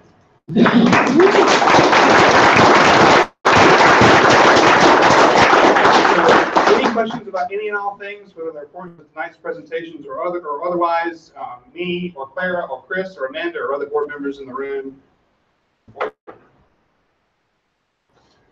Patricia. Great. Perhaps you or Amanda could say a few more words about why 100% parent participation is so important. It's not just about enthusiasm. I'm glad you brought that up. Would you like to? No, you're the it's not just about enthusiasm. That is one of the benchmarks. If we were, I'm sorry, my words aren't coming to me. Let me back up. To go to and partner, and we're considering partnering with other organizations for any kind of initiative, whether it be something as simple as going to a bank and inquiring about a loan or modifying our relationship with them or a partnership, or if we are pursuing grants or other kind of foundations and so forth, all the way to Ian's firm. Consultation is one of the things in terms of a school's overall engagement and solidarity and buy into the mission is parent participation. And the annual form is one of the areas that they look at for that. Fair or not, that is pretty much the industry standard. And I can say from experience, and we're very, very pleased with the sort of the participation over the last 3 years. If Ian, since we'll use that example since that's the most relevant to us at this moment, if he's coming in and we're talking about what the state of our school with a 55 to 60% parent participation rate, that's a completely different conversation than it is now that we're 80 to 85 to 87%. So I'm very, very thankful to see that. That's one of the reasons that we emphasize in some of our messaging. It's not about how much you give. Part of it is just to make sure that we can get everybody as engaged as possible in participating in that for those very reasons. It really does affect decisions we make about the future. It's not just the dollars for that year, but what kind of parent support is there for things like this? It's a good measure of kind of the community involvement. It matters a lot in terms of the board's comfort level in taking risks and things like this. Mm-hmm. Amreen, did you have I have 2 questions here. The first one is any update on sports and athletics? Do you want to do one at a time? Yeah. Sure. No. I will say a little more than that. No, that is part of something like that, and I'll use that as analogous to our after-school enrichment classes that we're just now getting consistently started and so forth. As you might know, those are all based on human resources. And when previously we were working with Nick Westerman, who has gloriously gone to pursue a film career, which he should. Some expertise that he brought with him here, and he was able to help us begin to articulate some of those things. A decision that we are in the process of making a slightly different direction that we're probably going to take with regard to our auxiliary programming in general. What I mean when I say that is all after-school programming, whether it be clubhouse, casita, the summer camp program, any spring break camp program that we did, any after-school enrichment activities, expansions, or variety of offerings, including sports.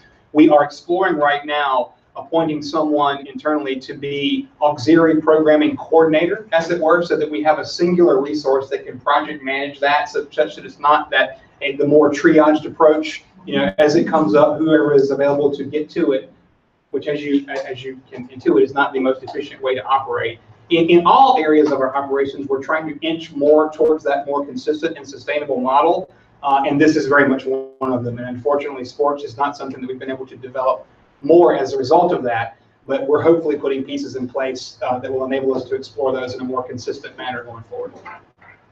The next one is, what are the school's plans for foreign language education? But with a little more nuanced. We are very comfortable with the way that the trajectory we've been in our foreign language after school offering. We're partnered with the Mariposa group right now that's working with our elementary children. So we're going to continue that program as an after school program. Enhance, we don't yet know. As far as any sort of additional layer of foreign language inclusion in the overall school, there are no current plans at this moment to explore that. With the exception of out at Gaines Creek, we're currently exploring adding a foreign language immersion trip to a potential offering for the Gaines Creek children's adolescence experience. More information on that coming forward. We're just in the exploratory phase as far as that goes. But in terms of a comprehensive school-wide foreign language program, we are not in a position to explore that at this moment. Another one, the diversity initiative, is it only about staff in service, or does its scope also include admissions, outreach, and other initiatives? It will probably eventually include all of those. This is a first step that we're taking in our partnership with Jen, and I'm going to paraphrase horribly here, so forgive me if this is not as substantive as you would like. Which makes a lot of sense to me, to launch into something with this much depth and breadth, a large diversity initiative.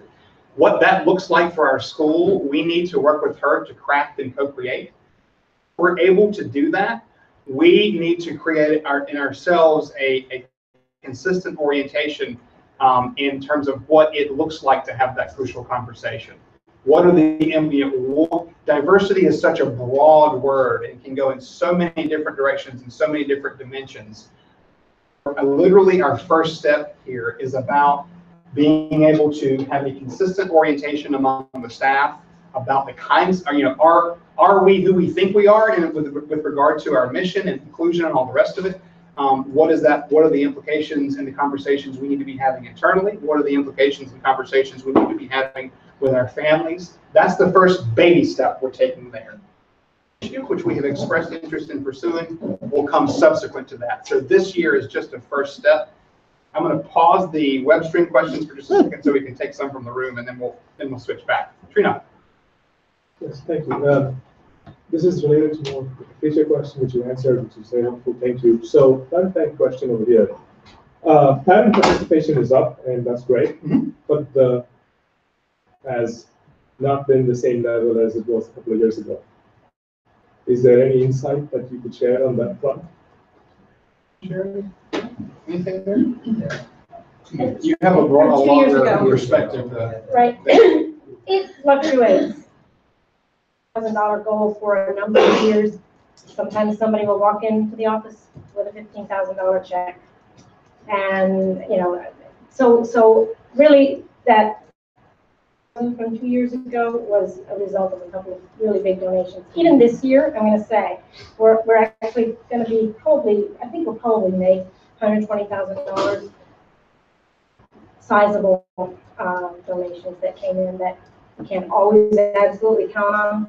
So I'm going to just say that I don't think we look at it if we're lower last year. And actually last year, I think we showed $93,000, which was under our $100,000. We didn't include there were a number of contributions that came in memoriam for Don Gertz and for John Snyder. Those are not included in that figure. We actually have been hovering at about the 120 for the last 3 years. But again, I can't even say I guarantee, next year, although I think we will have a more ambitious goal next year because our parent population is growing. So we do want to raise that goal. Sometimes you get, some nice contributions and causes the number to spike up, which is good. Frank. Have you thought about, since these are large checks that come in, have you thought about creating endowments? Yeah. we looked at it, I think about 3 years ago in earnest, talked to some attorneys, and we're really looking at it. And we, again, last year, and David, you were part of, we created a board committee to start looking at endowment. Our conclusion both of those times were we definitely need to do an endowment, start an endowment fund for the school. We didn't want to dilute some of the other efforts. We knew we wanted to raise money for the strategic planning, and we really wanted to know what the outcome of that strategic planning is. It's possible that one of the outcomes of the strategic planning is going to be a big capital campaign fundraising. We didn't want to confuse messages. We want this endowment, and we want the capital campaign, and we need, this other thing. So we decided to focus our efforts on really just getting as many contributions as we could to the annual fund. Again, shoring up our cash reserves. When we bring into the annual fund, it's unrestricted funds, and that has given us a great flexibility to be able to put us in the cash position that we're in today. We've been a little more conservative on that front, just to give us that ability to kind of keep growing our cash position. Anybody else have anything to say about it? Okay. Maurice, you're the conduit. Any news about expanding campus up north to offer higher levels of classrooms so that kids don't have to move south after Birdsong? No news there, but the northern realm, as it were, has our attention. A number of different possibilities, and we're not fully, unlike endowment, aren't really even willing to explore anything concrete at this juncture because a lot of these things are going to be fleshed out through the strategic planning process itself. So, there's been all kinds of thoughts. Do we want to look at a different location with a larger campus to do just the thing that you're talking about, et cetera, et cetera, et cetera, more than to go into now. But they've just been really idea cloud conversations, if you will. All of this will become, more concrete through this planning process. And, part of the process is going to be to look at, in some form or fashion, stands to reason that 4 to 5 to 6 relatively major initiatives are going to boil to the top. And then it's up to us as everyone's input to prioritize and decide which directions are the most prudent for the school to go. Do we want to, really look at shoring up and expanding what we have now? Do we want to look at completing the developmental arc and going through high school? Do we want to do those two things relative temporal proximity or simultaneously? What's our direction they're going to be? So a lot of those, even back to the specifics of the foreign language question, quite frankly, a lot of these things have been talked about and explored, but it's really about the process that we're going to go through in a really measured fashion to identify what are the major things we'd like to do, what is the associated strategic financial plan with that, what's the sort of order of operations in terms of prioritization, and then where do some of the more the detailed branches of that tree fall as a result. And so, I'm not trying to sort of put the questions off or be dismissive there. It's just that that a lot of this is precisely what this process is designed to flesh out for us. So a lot of the stuff that we have ideas about is just kind of sitting right there in the idea phase to see what comes up, what input do we get from you that's most important to you about the future of your school, in no small part will inform some of these choices as well. So.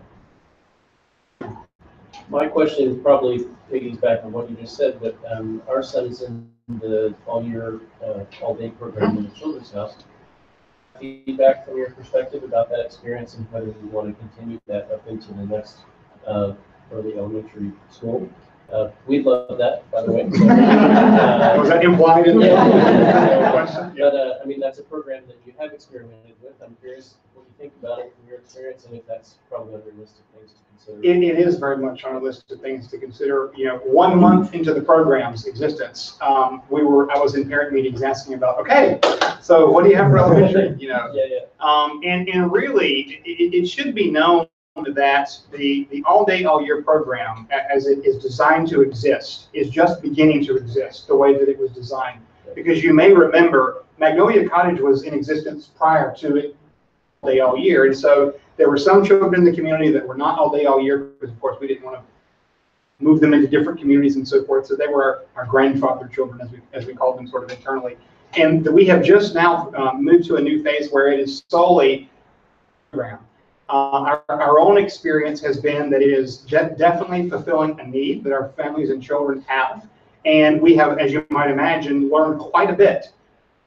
What we want to do to refine how that community works now that we have a year under our belt and some change in terms of staffing models, in terms of communication with parents, all those kinds of things, because launching into something entirely new like that only a handful of schools really have is for all intents and purposes uncharted waters. And as much as you can be proactive and plan and put things in place, there's always the, oh yeah, that's the thing. Oh yeah, this is the thing. Oh yeah, that's the thing. So we're really, really pleased with the evolution and the developmental arc of the program in and of itself. The feedback that we've gotten from parents supports that position. As far as looking at the future as to where that can go for the school, it's where we are is very similar to what I just described. Conversations have occurred. That's a consistent need all the way through. It doesn't just lie with very young children. We've even had staff members come forth and say that they would be interested should we choose to do that.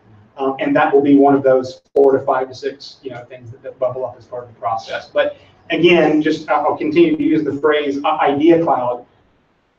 And it wasn't unanticipated, as we could see, the need is a very real one for working families all the way through to adolescence. So it's on our radar. We don't have anything concrete now. We do feel comfortable putting in place for elementary with our summer camp program, which we're working even more to enhance this year. You're going to hear more about the summer camp offerings for this year in the very next few days. We're about to send some information out about that.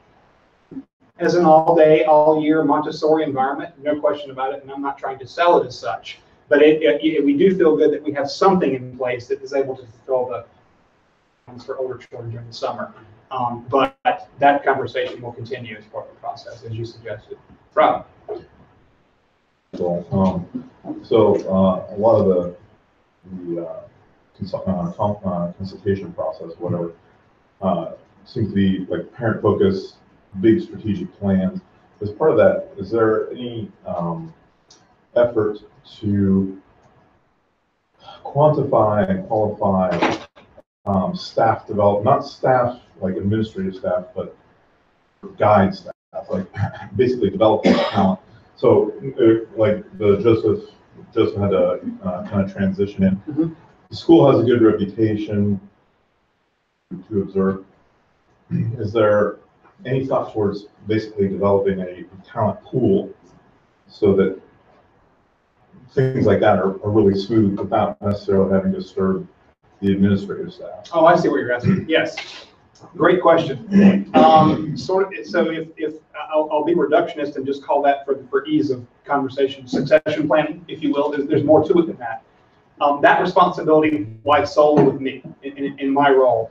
While you're correct in that, in many cases, our school is sought after for development of guides and trainees and all the rest of it, as you suggest, has a great national and international reputation. It still remains a challenge because the Montessori specialized talent pools are relatively small. To find an AMI, trained elementary person, and I'm just making this up, with experience and so forth, they're not just out there, for the pickings. And so there's some challenges that remain there. What the school has done historically and remains kind of the cornerstone of our approach is that we like to, when possible, bring, if you will, talent in and develop them from the ground up, if you will. So even someone that comes in trained, we would prefer they serve as a classroom assistant first, prior to taking over guideship in the room. We have a number of classroom assistants right now that are interested in continuing to develop themselves as Montessori practitioners and go and get their training. So a lot of those things are in process. And every single conference each year that we go to expand our network and communicating with folks about what we have available now, what the future is, which is pretty much the industry practice. The approach that I take there, though, is to continue to nurture those relationships and keep folks, even if they're not coming right now, whether it's 3 years from now or holler at me if this happens, continue to nurture those professional relationships ongoing. But as that pertains to any individual hire, in the 3.5 years that I've been here, there have been occasions where we've had something open and I've had 12 to 14 resumes, qualified resumes to choose from. Situations where we're looking for people. And that's the case if you were to ask any AMI Montessori school around. It's just, and as the positions get more specialized, the talent pool shrinks. The real challenge that we face, it's to sort of beyond that. Is logistically and pragmatically challenging for us as a school because we don't have the resources to bring what would be additional folks on to do other roles while they're waiting for something else, because our personnel budget is set each year for specifically what our needs are, and it's finite necessarily. Board, push. But what I described is pretty much our approach, and that's something that if you knew Don Gertz, but he was outstanding at networking and was well known in the Montessori circles and was always at the meet and greets and all those kinds of things, and I've tried to continue that work. That's pretty much the approach we take to that as a school. I've had a number of parents at different times, just mostly in passing, go, you guys should be sought after. You should have the pickings of the litter in your industry and so forth. And it just doesn't work that way because the sample space, the sample pool, like another industry might be, or even another independent school that's not as specialized as we are, might be. That's just the reality that we face as an AMI school of our size with our elevated level of practices and institution. We are pretty selective when we do get, even when we're looking for guides for a specific classroom community, in terms of the way that we're able, the conversations, the preliminary conversations that we have with them. It's not just about being trained. It's not just about being dedicated to Montessori. We're looking for a few more layers of depth and approach, such that we think it would match our approach and can be developed in our school culture. That's something that we're always intentional about in the process. I hope that answered your question. Yeah, it definitely addresses it. So. Yeah. You got some more from the virtual world? Any update on new school corporate identities such as colors, logo, mascots? So prior to this strategic planning process, we talked about this a little bit in last year's, I was about to say State of the Union, State of the School. The Union is strong. State of the School. We did our own. You heard David mention before that our board member Maggie Walsh has professional expertise in this area in the corporate world. So she facilitated us internally developing our own 12 to 18 month plan so that we could set our annual goals accordingly with some areas of need. One of the initiatives that came up then was a complete rebranding of the school, and that I don't mean necessarily just the more superficial forward-facing colors and logos and all the rest of it, but a really sort of deep dive internally, connect with who we are, what our mission is as a school, a pretty comprehensive process. just like the other things that have come up. We have any of the new major initiatives that we have identified, we have intentionally put on hold. Process was coming, and then that would get fleshed out as a part of that process. That one's still out there, and even if we aren't able to do sort of the deep dive rebranding comprehensively as a function of considering that versus some of the other priorities, we may take off pieces of that to develop, because I personally have great interest in developing a more consistent visual identity for the school with regard to colors, logo, website, all the way down to fonts and all those kinds of things for those of you who are familiar with that process. And so that can be, there are different things that we could peel off that could move that forward. But right now it's sitting again in the idea cloud as the large deep dive that's going to be one of those through the strategic planning process. What's the math on capacity for the school? I mean, 370 is record enrollment. That's great. Where is their capacity? Where are you at capacity? And what's just like the philosophy on what's appropriate and what's uncomfortable? Sure. So I'll start with the last question first. For the majority of our communities, and so that this will be Children's House through upper elementary, I suggest 28 to 32 is a good sweet spot, if you will, for the size of a community. Many of our buildings could relatively comfortably as well. Right now at our Sunset Trail campus, both of our early elementary classes are full to slightly beyond capacity. Our upper elementary classrooms are full. Interestingly enough, our children's houses are not full. They are a comfortable number at Sunset Trail. The numbers there are a little low at Great Northern. To finish that initial question, 12 is the capacity in each YCC community, and about 45 is the capacity out here. Currently we're at 51 and we're bursting at the seams. So while our enrollment right now is at its highest ever, our Children's House numbers are a little bit low. The good news there is Children's House is by far the largest entry point to the school, and where our rolling enrollment manifests most. And so those numbers that are a little bit lower right now don't give us great concern. We're good about that. It's funny that you asked me what the maximum capacity of the school is, because that question has come up about 5 times in the last 3 weeks, and you'd think I'd done the math. I don't know. We'd have to add it all up. To take that question down a little bit of a tangent here, our retention is improving, and it doesn't take a lot of math to look at the model and go, okay, classrooms. We've got 3 early elementary classrooms. We've got 2 upper elementary classrooms. How is that all going to work together? And what we're experiencing right now, as I described at Sunset Trail, and Birdsong is about 25, 26, so it's close, is that we're reaching capacity. And part of this, what we're going to need to be taking a look at is the need for expansion, particularly at our elementary levels.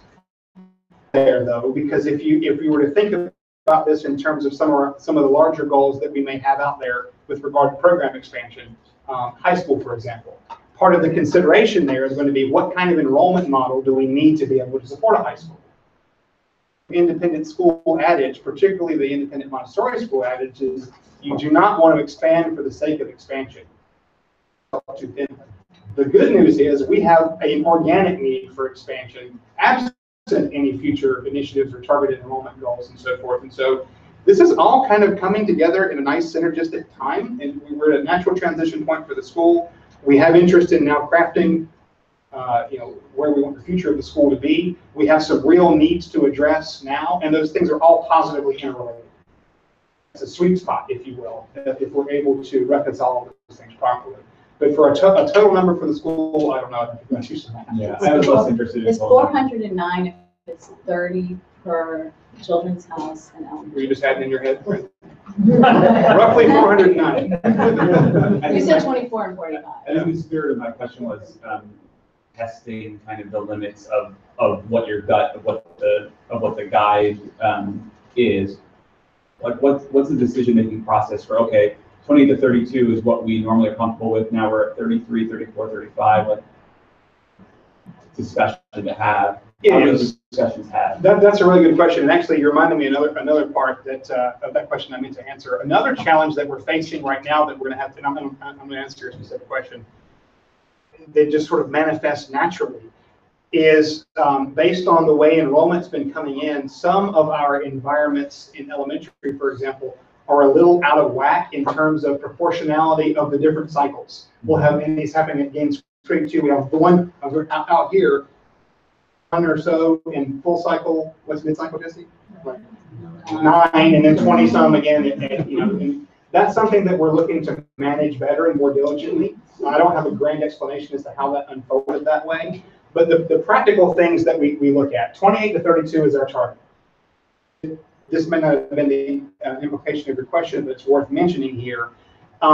In Montessori, it's almost counterintuitive. You hear so much in the education world about low child to student to teacher ratio. In Montessori, it works the opposite. More children are better because of the living, breathing social community that you are trying to foster and establish, balanced, of course, between the 3 cycles and the genders and so forth. Considerations that go into any given classroom, and I'll be perfectly forthcoming. One is square footage. Some communities, just the physical footprint is larger than the others. To your specific question, if we're pushing the limits, if you will, if we're at 32 and now we need to go to 33 or 34, considerations are, it is the experience level of the guide. What's the current state of the community and needs that are manifesting at this moment? Can this community in its current state, which ebbs and flows and fluctuates based on the needs of the individuals, the needs of the group, the social dynamic, it's not, communities support that. Can this community not? We shouldn't consider that, those kinds of things. And so it's really more of the, what is the possible right now? If we make this decision right now, what is that setting us up for? Back to the whole disproportionate piece, 3 to 5 years from now, and is this something we can do? Those tend to be the nature of the conversations that we have on the ground when those things come up. Donna Blankert's asking if you can repeat the question that the person Oh, sure. Starting now. Maureen. A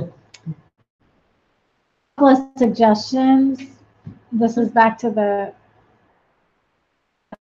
somebody suggesting a jackalope. That's Mark. I know. I told him. Tell Mark. I told him. It's not gonna happen. If I say this, it's going to reveal your identity. Somebody suggesting composing a school song. Okay. We have one. Yeah. We have a school song. Can you sing it? I can't know. I've seen it. Photocopy. Okay. How much will they allow for parent involvement in strategic plans? I don't know the answer to that yet beyond the survey. I can give you a little bit. Can you repeat that question? Oh yeah, thank you. I forgot the rules. What can we expect for more parent and from the strategic planning process? I can tell you what Ian told me, and that goes back to these first 2 are about information back, and then the subsequent visits will be constituent involved visits in some form or fashion. I don't know specifically what those will look like yet. He has just said that that's sort of the next phase. When we have that orientation, of course, we will send that out. One additional piece of information that I can give you related to that is when the steering committee was formed, there was a list created of about 40 to 45 folks from various constituencies and so forth that were under consideration for the steering committee. And when the steering committee was whittled down, Ian said, keep that initial list as well, because at a certain point, we're going to get to breakout work groups where we'll bring in some of those people and others as well. So that's going to be part of it. But beyond that, I don't have the specifics. We know there are indeed parents on the steering committee as well. But I do know that there's going to be opportunity for engagement going forward. I just don't know what it looks like that. Is consideration for starting a high school on hold? Yeah, thank you. Keep doing that. You'd think it'd be easy to remember that, but it's not. Is consideration for starting a high school on hold? only in so much as it's going to be also filtered into part of this process. You know, it's, again, we just from the conversations that I've been having in my 3.5 years here, you know, I know that we all are relatively aware of some of the major goals and initiatives that people have interest in, and high school is right there at the top of the list. But that will be filtered through this process and prioritized accordingly. So no, it's only been put on hold going through this measured process at this point. The 261 parents out of the 275 response rate was really remarkable. I was wondering if you knew any parents who are no longer at the school responded, you were able to get feedback from, because I know that was one of the constituents who mentioned EM was going to respond to people who, not necessarily alumni, but people who had left at whatever point. I don't know if it's in the alumni bucket, there was another category. That was the other. 14 people. Thank you. So it's a team game. The question was how many, and forgive me, correct me if I'm wrong, parents that had left the school or alumni parents were respondents to the survey. And I know there were some in the other category, you know, and then the alumni category, we actually sent in a spreadsheets full of parents that had left the school and matriculated through and so forth. And he came back and said, we're really more interested in the alumni themselves at that point. So we targeted a little bit more that way. So fewer than you would think, fewer than I would have thought going in, but that's the category that they were included. So that 14 in the other category would be parents who were no longer at the school, you would say? Or they were in there for sure. And there are some that are on the steering committee. There are some that are, there's lots of overlap too. Focused group there's not a bulk number of those that are. And I think you understand that my underlying question is just being able to get the feedback from families who, for whatever reason, and to go elsewhere. Right. What their perspective is that may shed light on the school's strategic vision going forward. Mm-hmm. Point well taken. Yeah, I don't have any more information to share with you on that one, Fred. Other questions? Brian. So this may be for Chris. If we were continuing to pay the debt load, which for the 2016-2017 report looks like the financing cost is 5.6% of our budget. Is there a way, do you foresee us getting down, how long would it take for us to pay off the loans we currently have? How long? Yes, how long are we looking now? I need to stand up here. And you can repeat the question as you got out of that one. Ray, could you repeat that question? You're asking. So the debt load for 2016 to 2017 is 5.6%. You include principal and financing costs. That is significant. But it got reduced this current year by some amount. Going forward, how long will it take us to pay off our current debt? Okay, the question was, moving forward in the future, how long would it take us to pay off the current debt? And you know, one thing I could answer is that we could pay it off right now. So we'll go to zero. I see. Yeah, I mean, we have the cash to do that. We're electing not to do that. We have interest rates of roughly 5.1 to 5.3%. We're holding off, and we're kind of still adhering to this philosophy. If we're building up cash reserves appropriately, then we'll take that excess and use it to reduce. So at what point will you hit 6 months of cash reserve? Well, that's a good question. Because I said, if we decide at the end of the year dollars and reduce the debt load, then all of a sudden we've reset that ratio, right? So maybe it doesn't have to be, you're at 4 months right now, maybe that's, I don't know what's. We'd like to get out 5 to 6. We'd like to be there, but we're not feeling any pain for it right now. But that's our goal, is to continue to try to add more so that next year when we come, we can say we're 4.5 to 5 months. I doubt it. We would say that we're at 6 months because we would probably take some of that money because we have a $300,000 balloon payment to make at December of this year. So we could feasibly pay off all of our debt, but that's not the direction we want to go right now. we may elect to, there's property, and there's one more property here on Sunset Trail, that I think is no big secret that, so we may actually elect to borrow more money. Reduce the debt any further.